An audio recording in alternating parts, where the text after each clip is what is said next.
radio5.org.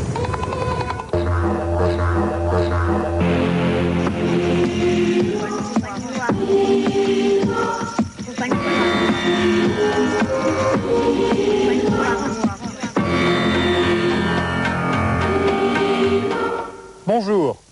Petit exercice pratique de géographie politique. Ici, je suis en Russie, dans la région de Kaliningrad.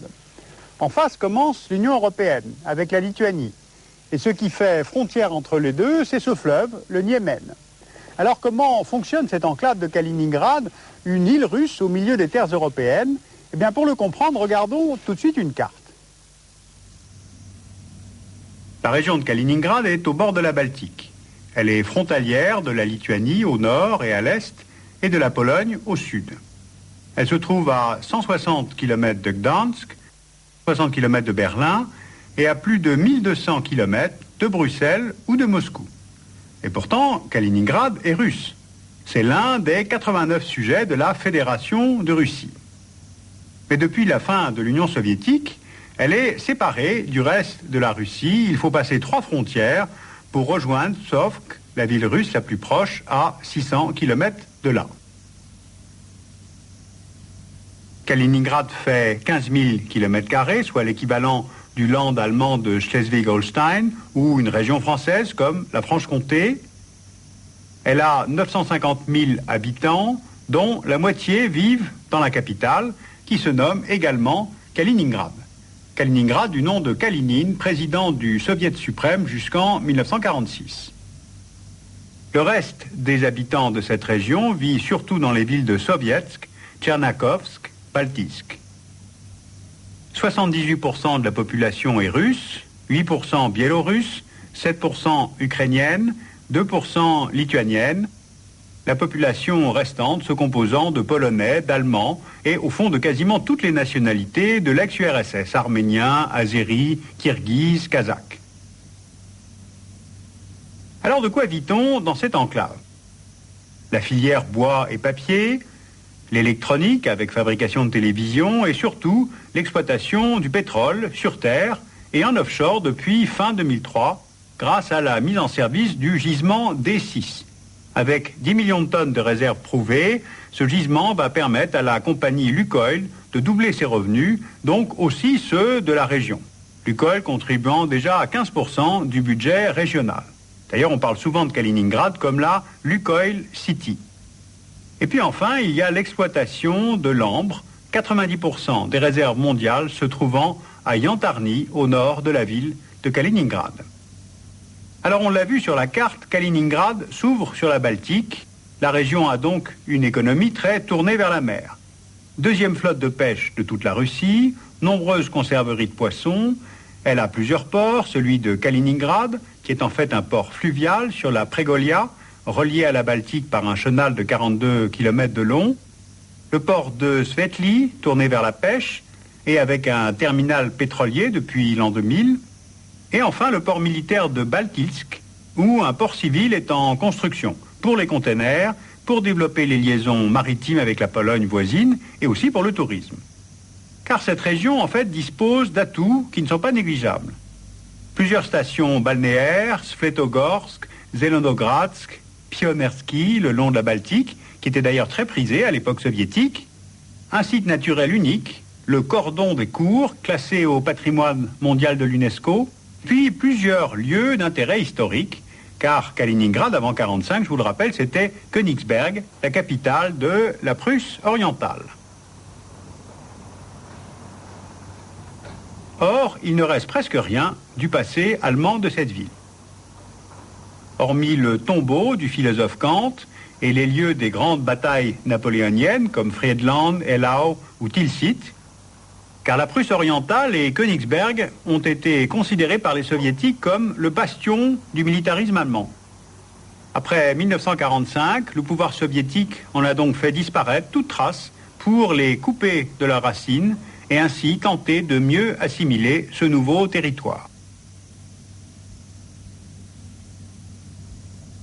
À l'échelle de l'Union soviétique, l'oblast de Kaliningrad jouait un rôle stratégique important.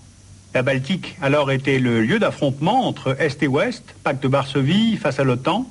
Kaliningrad abrite donc le siège de la flotte de la Baltique, car ses eaux sont libres de glace.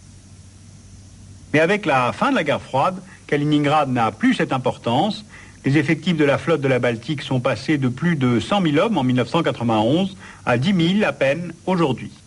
Et puis, le commandement de la flotte est désormais rattaché à Saint-Pétersbourg, tout comme la région d'ailleurs qui dépend du district du Nord-Ouest, l'une des 7 super-régions créées par le président Poutine en l'an 2000.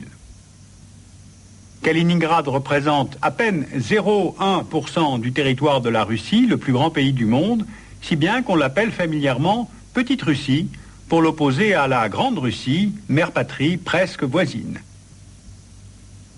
Elle est séparée du reste de la Russie par la Lituanie et la Biélorussie, devenues indépendantes en 1991.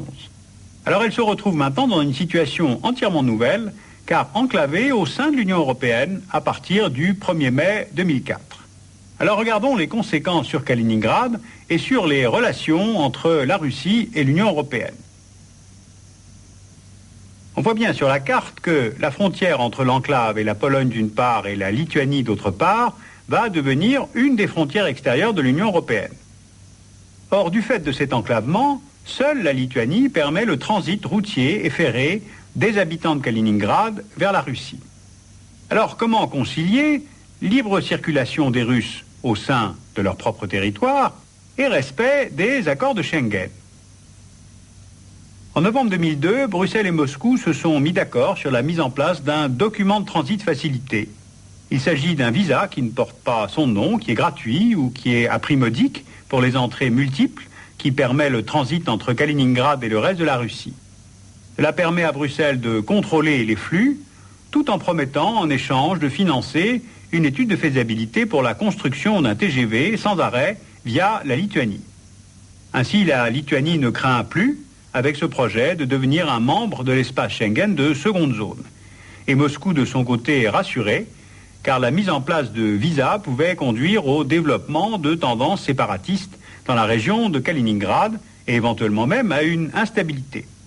Les Russes en allaient jusqu'à rappeler que c'est le corridor de Danzig entre la Prusse orientale et l'Allemagne qui avait conduit à la guerre en 1939. Autre sujet d'inquiétude pour l'Union européenne, c'est l'important taux de chômage et le faible niveau de vie comparé aux futurs membres de l'Union. Le PNB de Kaliningrad ne représente qu'un quart de celui des Lituaniens, un huitième de celui des Polonais et un 40e de la moyenne en Union européenne. Alors c'est une situation qui tout de même favorise la criminalité, la contrebande transfrontalière, les trafics de drogue, les réseaux de prostitution, les trafics d'armes, les problèmes de santé publique avec la recrudescence du sida et de la tuberculose. Mais bon, certains observateurs sont pourtant optimistes et ils comptent sur l'effet d'entraînement que peut produire l'élargissement européen sur Kaliningrad, notamment au niveau économique. Tout dépend quelle sera l'ampleur de cet entraînement. Car depuis son ouverture en 1990, la région rêve de devenir un Hong Kong sur-Baltique par la mise en place d'une zone économique spéciale.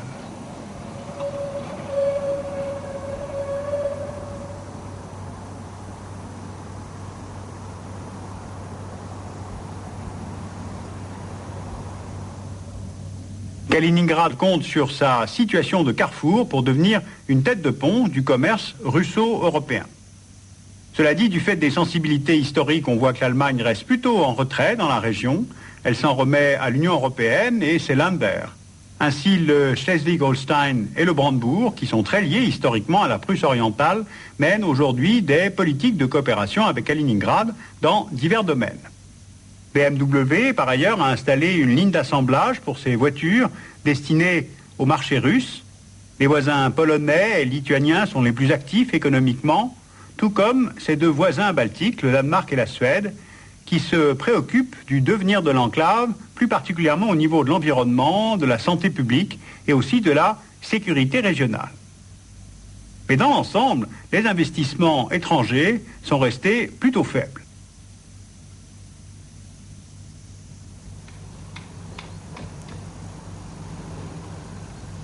Bien, alors quelles sont les perspectives pour Kaliningrad? Comment gérer cette situation qui est tout de même assez particulière? Première option, ce serait plus d'autonomie. C'est un peu ce que souhaitent les habitants de Kaliningrad. Mais il y a peu de chances pour que Moscou cède de la souveraineté. Cela ferait évidemment un mauvais exemple pour les républiques de la Fédération russe. La deuxième option, qui est négative, serait que l'enclave devienne comme une sorte de double périphérie. En périphérie de la Russie, mais aussi de l'Union européenne. Or, ce n'est pas souhaitable, ce n'est pas très simple de vivre comme une île hors de la mondialisation. Et la troisième option, qui est plus optimiste, serait l'effet d'entraînement que peut avoir un accord de coopération entre Moscou et Bruxelles. L'effet d'entraînement d'être tiré par le haut, par l'élargissement, par le commerce et les investissements. Alors c'est évidemment ce qu'il faut souhaiter, parce que sinon ce n'est pas très simple de vivre petit et enfermé.